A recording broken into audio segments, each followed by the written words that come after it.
bem, hoje 9 de julho de 2018, nós estamos reunidos para estudarmos a obra O Consolador.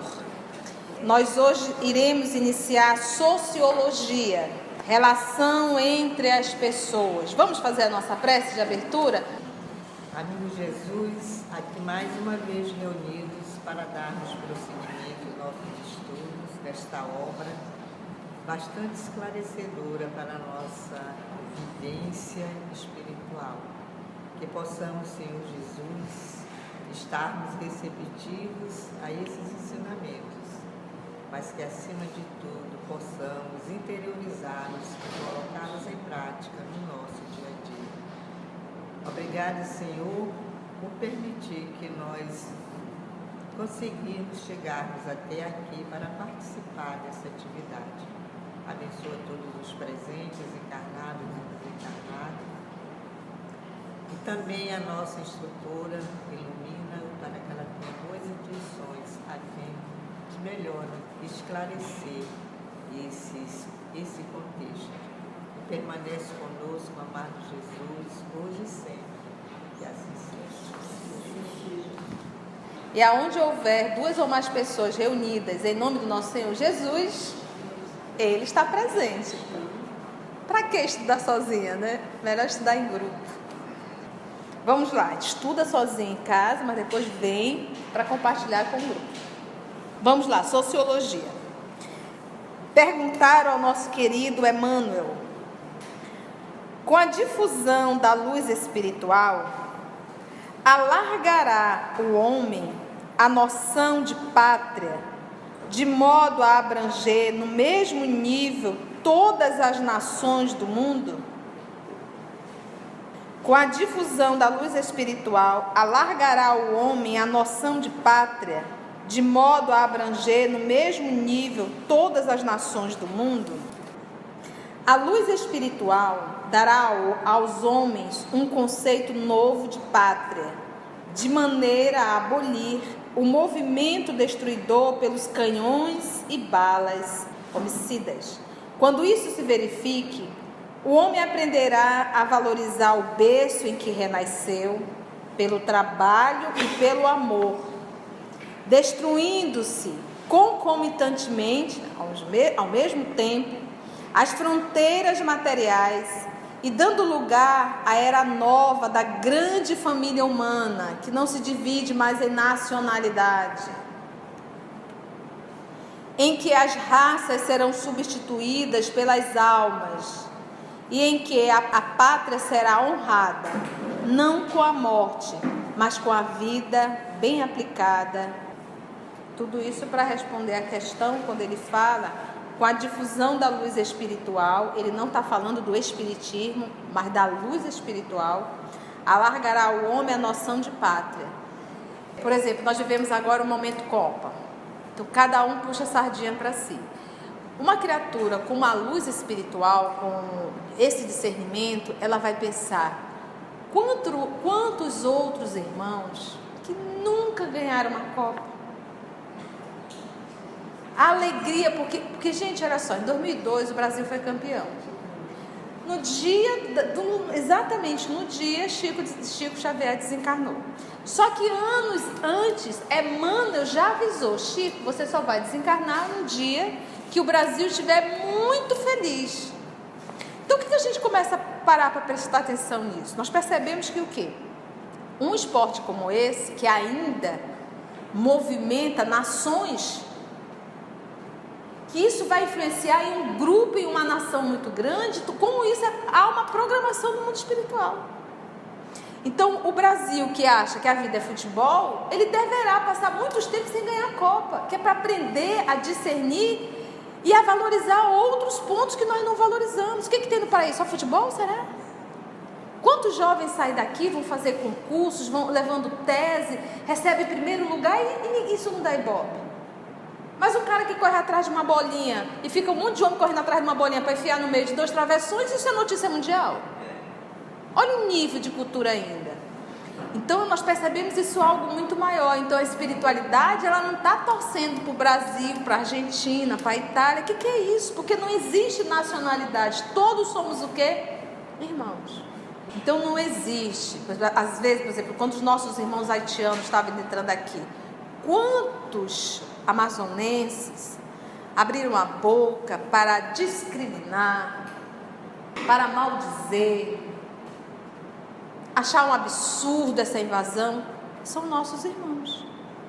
Então, para uma criatura espiritualizada, que já consegue entender a vida como espírito, eu também poderia estar lá. Eu também poderia estar vestido naquele corpo, sofrendo aquela confusão que foi lá naquele país. Então, pede, porque hoje nós estamos aqui, mas ontem nós estivemos lá, acolá. Então, o espírito não tem nacionalidade. Nacionalidade é uma condição física. Só isso. Da mesma forma, ser homem ou mulher. Ninguém é homem ou mulher. Nós somos espírito. Estamos em uma condição masculina ou uma condição feminina. Só isso. 55. A desigualdade verificada entre as classes sociais no usufruto dos bens terrenos perdurará nas épocas do porvir? Ou seja, sempre haverá essa desigualdade? Essa pergunta está até em Livro dos Espíritos. A desigualdade social é o mais elevado testemunho da verdade da reencarnação, mediante a qual cada espírito tem sua posição definida de regeneração e de resgate. Então, quando nós estudamos Júpiter, na Revista Espírita de 58, nós vamos nos deparar lá que essa desigualdade social não existe mais. Mas os espíritos que estão reencarnando em Júpiter não precisam mais viver a experiência da miséria, da pobreza, do sucesso, do poder. Eles já passaram por esse ABCD. Não precisa mais. Não é o caso dos espíritos terráqueos. Eles ainda precisam passar pela experiência da miséria, da pobreza, da riqueza, do poder, do título. Que é para ver como é que ele vai lidar com aquilo ali. Não tem um ditado que diz assim: quer conhecer alguém? Dê o poder. A gente vê dentro da casa espírita. A criaturinha pega o título de coordenador, pronto. Se sente o próprio Deus. E tem um prazer enorme em dizer não. É do meu jeito. Você vê quanto essa criatura se sente pequena. Uma vez que dá um cargo, a criatura, aquilo sobe na cabeça, ela quer mostrar, comprovar o que ela não é. São verdadeiros déspotas. Então é necessário. A desigualdade social é o mais elevado testemunho da verdade da reencarnação. Nesse caso, consideramos que a pobreza, a miséria, a guerra, a ignorância, como outras calamidades coletivas, são enfermidade do organismo social. O que o nosso irmão Emmanuel nos diz? A evolução coletiva é lenta, a individual não. Então a evolução coletiva é muito lenta. Por isso que ele vai falar do que? Organismo social. E ele coloca o termo enfermidade. Essa enfermidade é o que? Da alma. Devido à situação de prova da quase generalidade dos seus membros. Generalidade é o que? Como diz o nosso irmão anterior, tudinho. Cessada a causa da patogênica, ou seja, da doença, com a iluminação espiritual de todos em Jesus Cristo, a moléstia coletiva estará eliminada dos ambientes humanos. Ele ainda dá o resultado. Então, não tem outro caminho. Por isso Jesus afirma: eu sou o caminho. Eu sou a verdade. Eu sou a vida. Não tem outro caminho. Não tem. Por isso é que ele é o tipo mais perfeito.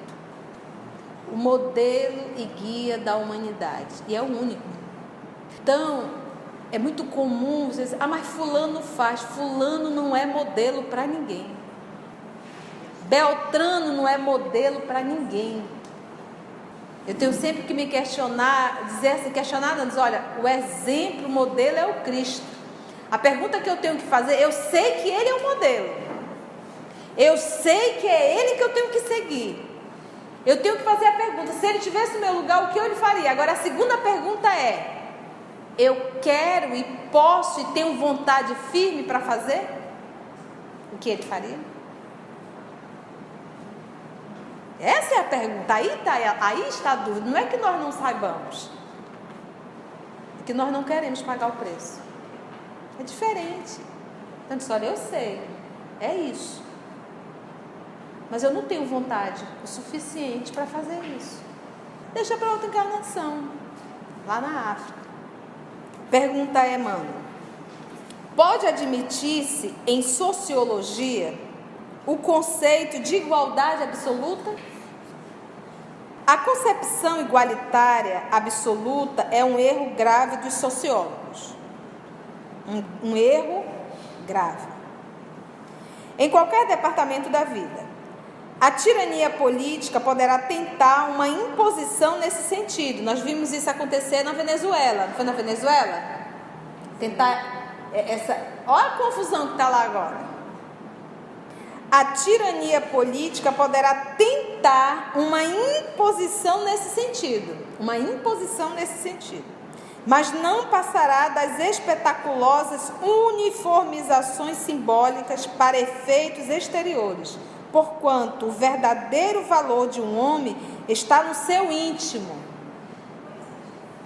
onde cada espírito tem sua posição definida pelo próprio esforço. Nesta questão existe uma igualdade absoluta de direitos dos homens perante Deus, que concede a todos os seus filhos uma oportunidade igual nos tesouros inapreciáveis do tempo. O que está querendo dizer? Olha, ele coloca o tempo como um tesouro e todos nós o temos. Meu filho, se não fizer hoje, tu faz amanhã, com uma única diferença: amanhã já não é hoje. E tu vais carregar uma dor maior. E o que ele dá de forma igualitária é o quê? É o tempo. Porque eu ia dizer, mas Deus não é justo, porque uns nascem com saúde, outros nascem todo machucadinho. Uns nascem com muitos, outros nascem... Que igualdade é essa?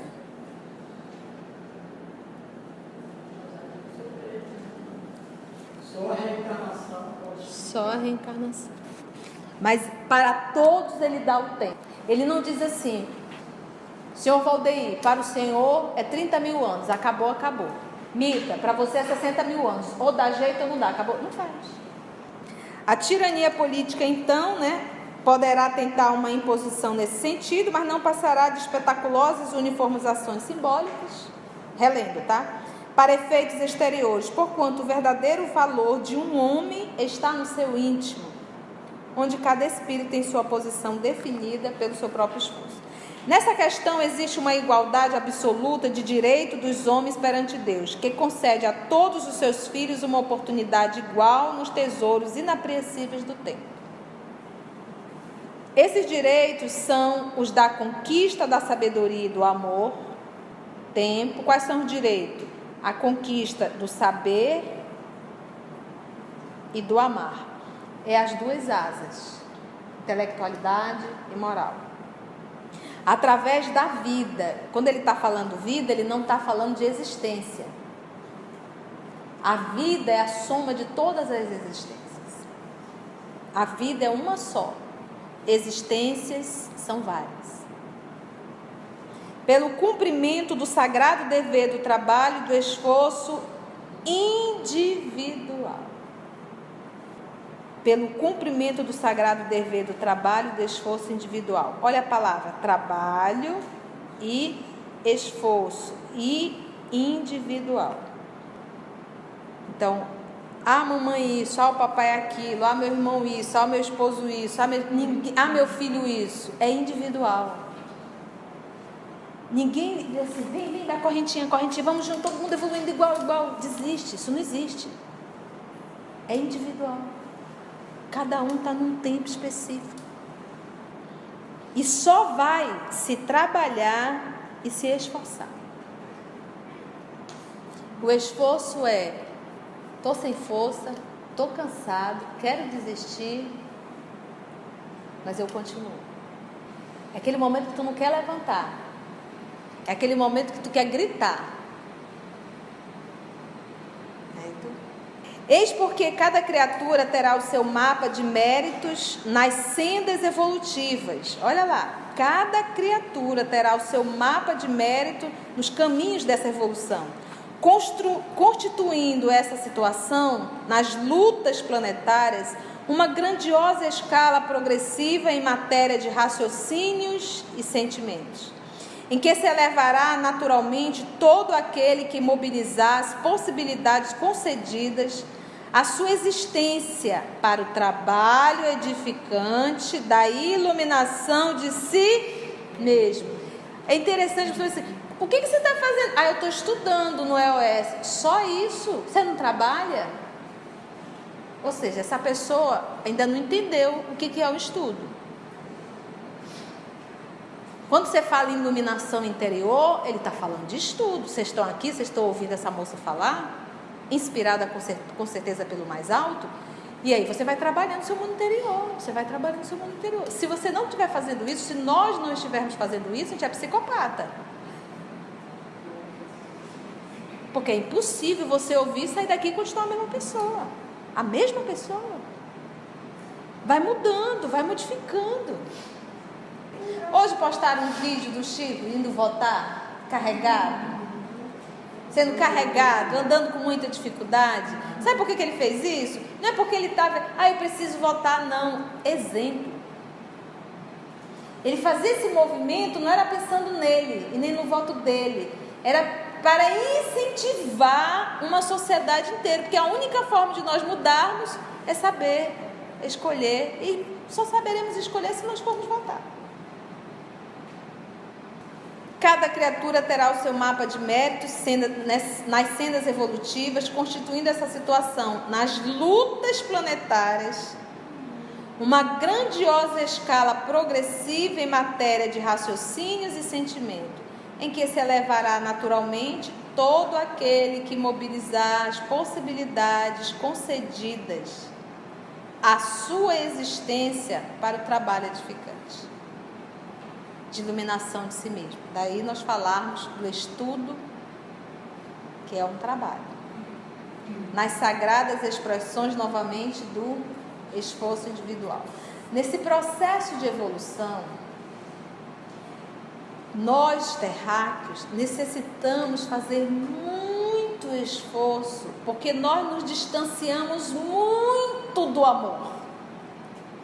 Nós nos tornamos pessoas egocêntricas, egoístas. Nós estamos preocupados com o que é melhor para nós e para os nossos. Acabou. Nós somos assim. Então, para eu olhar para o próximo que não é do meu sangue, eu tenho que fazer um esforço enorme. Para eu não ofender alguém, eu tenho que fazer um esforço enorme, porque às vezes a gente é grossa, falando baixo. Você pega essas almas nobres, doces, meios, amáveis. Então, nós nos distanciamos muito do amor. Então, para nós voltarmos, fazermos esse movimento de retorno, nós temos que fazer muito esforço. Poderão os homens resolver sem atritos as chamadas questões proletárias, né? A classe social mais baixa, o pessoal sem dinheiro. Sim, pode, diz Emmanuel. Quando se decidirem a aceitar e aplicar os princípios sagrados do Evangelho. O que o empresário faz? O que a sociedade faz? A maior massa fica comigo, isso daqui, a gente resolve e paga todo mundo. Isso é uma concepção de quem tem o Evangelho na alma? Não é. Mas não é assim a nossa sociedade? Quanto é o salário mínimo hoje? Quem que consegue viver com isso? Mas a gente paga esse salário para muitos funcionários. Então, o salário mínimo quer dizer assim, olha, isso aqui é o mínimo que você pode pagar. Mas isso não está te obrigando a pagar o mínimo. Mas é assim, a gente vai e só quer pagar o mínimo. Pode prestar atenção. É o mínimo, mínimo. Ainda bem que tudo tem desconto. Né? E o outro que se vira. Estou fazendo minha parte. Então, a sociedade brasileira, nós temos um pouco disso ainda. Então, quando você vê alguém milionário, diz o livro dos Espíritos, não, mas foi trabalhando à custa de muitos. Porque o bolo, a fatia muito grande para um, foi a falta de outros. O livro dos Espíritos é muito categórico quando vai falar da igualdade da riqueza. Então, o que levou você a acumular tanto? Aí você vai e compra uma bolsa de 120, 130 mil. Porque você vai perdendo, você não tem onde enfiar dinheiro. A gente vai perdendo hoje. Bom senso, vamos dizer assim. Quando se decidir aceitar e aplicar os princípios sagrados do Evangelho. Os regulamentos apaixonados. Olha aqui. As greves. Os decretos unilaterais. As ideologias revolucionárias. São cataplasmas inexpressivas. A palavra cataplasma, eu pesquisei, como se fosse uma moleza. Sem expressão. Inexpressiva é sem expressão. Complicando ainda mais a chaga coletiva. Então, se tu acha que fazer greve vai resolver, não, só complica a ferida que já existe. Ideologia revolucionária, vamos quebrar tudo, isso só complica. O socialismo é uma bela expressão de cultura humana, enquanto não resvala para os polos do extremismo. Todos os absurdos das teorias sociais decorrem da ignorância dos homens relativamente à necessidade de sua cristianização. Conhecemos daqui os maus dirigentes e os mal dirigidos, não como homens ricos e pobres, mas como avarentos, o rico, revoltados, os pobres. Então ele diz, olha, a gente olhando daqui do mundo espiritual, ele diz, conhecemos daqui do mundo espiritual os mal dirigentes e os mal dirigidos. Os que dirigem, vamos colocar, o empresário e o funcionário. O que manda e o que obedece, ele chama os maus dirigidos e os maus dirigentes. E ele diz, não como homens ricos ou pobres, mas como o avarento e o revoltado. E se nós trocarmos a posição do revoltado para ser o que dirige, pouco tempo ele também estará avarento. Cada vez buscando mais, cada vez buscando mais, cada vez buscando mais. Nessas duas expressões, avarentos e revoltados, as criaturas operaram o desequilíbrio de todos os mecanismos do trabalho natural. A verdade é que todos os homens são pobres da evolução e nenhum esforço de boa realização na Terra é indigno do espírito encarnado. Cada máquina exige uma direção especial e o mecanismo do mundo requer o infinito de aptidões e de conhecimentos. Cada máquina exige uma direção especial e o mecanismo do mundo requer infinito de aptidões e de conhecimentos. Então, ou seja, hoje eu estarei na condição de engenheiro, amanhã eu estarei na condição de arquiteto, depois de amanhã eu vou estar na condição de biólogo, depois de amanhã eu vou estar na condição de um químico, depois de amanhã eu vou estar na condição de um astrônomo, estarei dentro da medicina, dentro da farmacologia, dentro da área de direito. É necessário, quando você pega um Cristo, nós conhecemos o nosso Senhor Jesus, ele tem um conhecimento universal.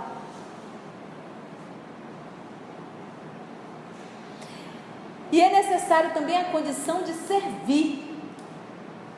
O que diz o Evangelho? O maior não é o que é servido, é o que serve. E quando ele fala em amor, amar é o que serve. E nenhum esforço de boa realização na terra é indigno do Espírito encarnado. Olha só que legal, né? Cada máquina exige uma direção especial.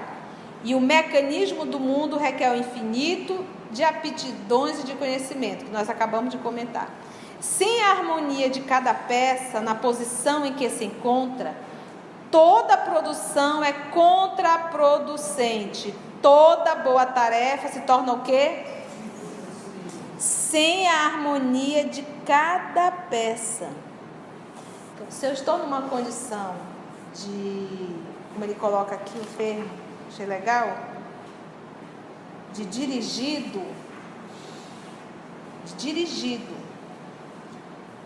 que eu me submeta a isso, que eu faça muito bem.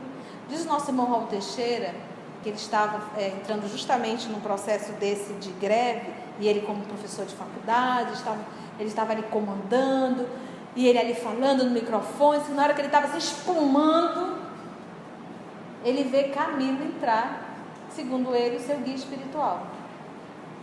Quando ele olha para o Camilo, ele diz: é hora de guia espiritual aparecer. Aí ele disse que ele já foi diminuindo o tom da voz. E aí o Camilo perguntou o que ele estava fazendo, né? Ele disse que ele estava ali requerendo salário e tal. Ele disse: meu filho, os que hoje ganham pouco e trabalham muito, é porque já trabalharam pouco e ganharam muito. Estão devolvendo para a sociedade o que lá atrás tiraram. Então pare de reclamar e fique satisfeito com o seu salário. Eu tenho uma irmã que é pedagoga, a gente conversando, justamente falando sobre o salário, disse: Vivi, se o salário de um professor fosse milionário, nós teríamos pessoas interessadas em dinheiro e não na educação. Se é esse valor, só tem uma coisa que movimenta o professor: o amor. O amor à profissão, o amor às crianças, o amor. E olha, um professor, numa infância, pode marcar essa criança tanto para o bem quanto para o mal. Pode fazer com que esse ser tome um movimento, assim, adore a educação, como ele pode vir a odiar a educação. Se nós temos péssimos políticos, não é porque eles estão lá para servir a sociedade, eles estão lá por causa do dinheiro. Tem uns vídeos essas redes sociais de um prefeito que ele está fazendo mau sucesso. E ele falou, disse: o meu salário, desculpa falar, mas é R$7.000. Ele vai de bicicleta para a prefeitura. Foi um escândalo. O prefeito suspendeu o lanche. Aí foi entrevistado, ele suspendia o lanche dos funcionários quando tinha reunião. Sabe quanto se pagava por mês para fazer esses coffee break? Que agora tem que falar inglês para poder falar português. O lanchezinho de cada reunião por mês, 30 mil. Cortou. E é proibido. Então, meus irmãos, dificilmente, em nossa condição ainda, as pessoas procuram uma profissão por amor. Quase sempre é pelo quê? E posição. E a pessoa vai pelo dinheiro, pela posição e se torna um péssimo profissional. Por isso que nós temos um monte. Porque o caminho, a verdade e a vida é o Cristo, é o movimento do amor. Então, quando uma pessoa vai por pura vaidade, por puro orgulho do que vai fazer, vai ser um péssimo profissional. Todos os homens são ricos pelas bênçãos de Deus e cada qual deve aproveitar com êxito os talentos recebidos. E quando nós vamos estudar o talento, ouvir é um talento. Enxergar é um talento. Falar também é um talento. Pensar é um talento. Caminhar é um talento. Tocar, pegar, mãos, isso é um talento. São talentos que também nos são dados. E eu terei que prestar conta. O que tu fizeste com a língua? Denegristes, maltratastes, humilhastes, vai nascer sem. Todo talento que não foi bem usado, o que o papai faz? Tira. Então é basicamente isso. Então quando você fala em talento, você pensa em quê? Tudo isso são. Você imagina, eu me emocionei muito vendo o vídeo do Chico. Por quê? Às vezes a gente está com uma dor na ponta do pé, a gente já diz, não vai dar. Cecília, semana passada saiu daqui direto pro...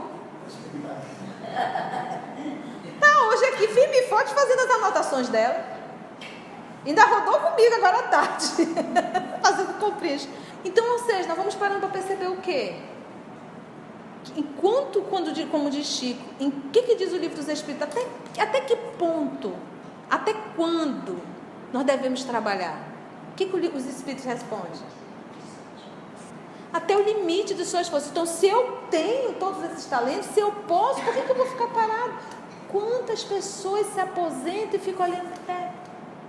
Eu que trabalhei muitos anos em shopping, eu vi aquelas pessoas idosas, aposentadas, firmes.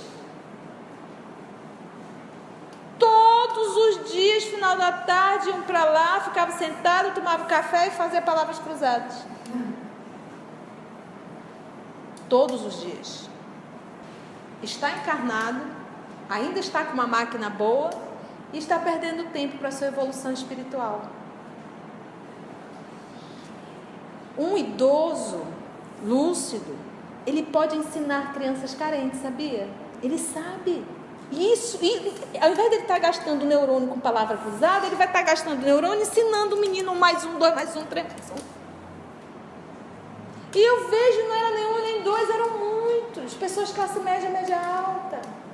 O motorista vai e deixa, fica ali balançando a perna, conversando, trigo com nada dentro.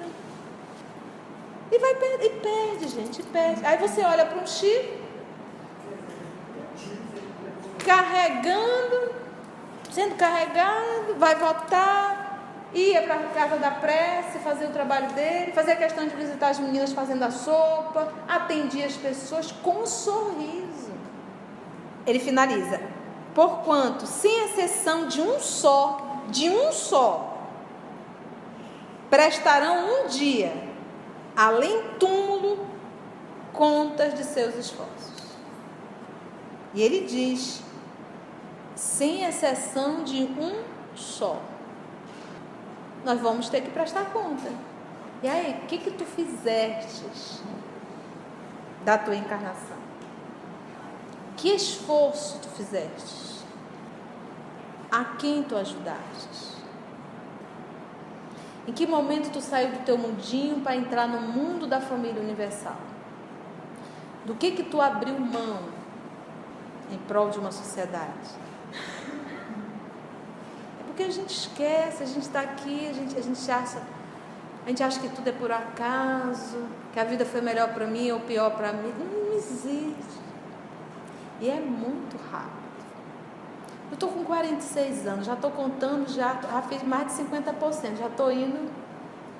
A partir desse momento, a contagem é regressiva. Daqui a pouco eu vou ter que sentar e prestar conta. 2 mais 2, 3 mais 2, escapuliu aqui, foi para lá. Mas não é verdade? A pessoa está com 70 anos e ainda não caiu a ficha? Está com 90 anos e ainda não caiu a ficha? A gente vai olhando para o espelho, as peles vão se enrolando, ainda não deu para cair a ficha, que a coisa está caindo. E esse processo da desencarnação é o momento do ajuste. Vou repetir. Todos os homens são ricos pelas bênçãos de Deus. E quantas bênçãos nós recebemos. E cada qual deve aproveitar com êxito. Porque tem gente que aproveita, mas a forma de aproveitar não é um êxito. É um fracasso.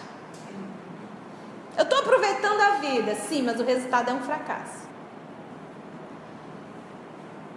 com êxito os talentos recebidos, porquanto, sem exceção de um só, prestarão um dia, além túmulo, contas de seus esforços. Que os trabalhadores da direção saibam amar. Olha aqui, ele vem ponto a ponto. Que os trabalhadores da direção, tá o povo lá que está coordenando, saibam amar. E que os da realização, vamos colocar os funcionários, nunca odeiem. E o que nós observamos em empresas? Os funcionários odeiam. E é assim.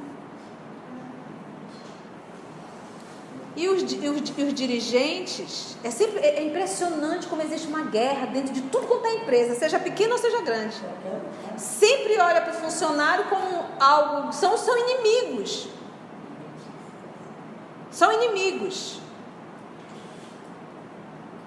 E o próprio funcionário olha para o proprietário, é meu inimigo, se pudesse matar, ele matava. E o proprietário olha para o seu funcionário que está trabalhando dentro da sua empresa como inimigo. 2 ou 3, ele consegue fazer esse movimento. E ele faz uma observação.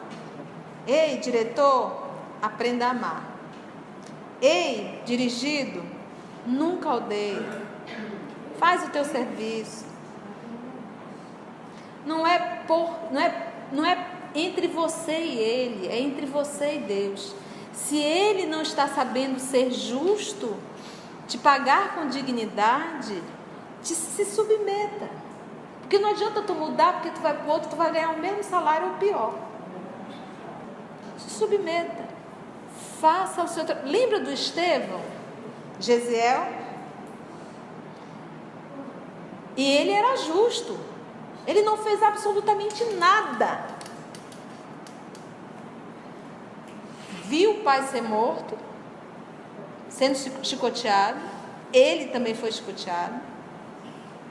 Ficou preso. Depois foi direcionado para trabalhar onde? O que era trabalhar nas galeras? Era um escravo. E ninguém saía dali, só morto. Então, qual é a tua concepção? Você vai para um lugar desse e dizer, pronto, acabou tudo, vou morrer mesmo, não tem mais jeito. Porque onde nós não iríamos pensar disso? Assim, isso é falta de fé. Mas qual era a característica de Gesiel? Aonde Deus me chama, eu vou e faço o melhor possível.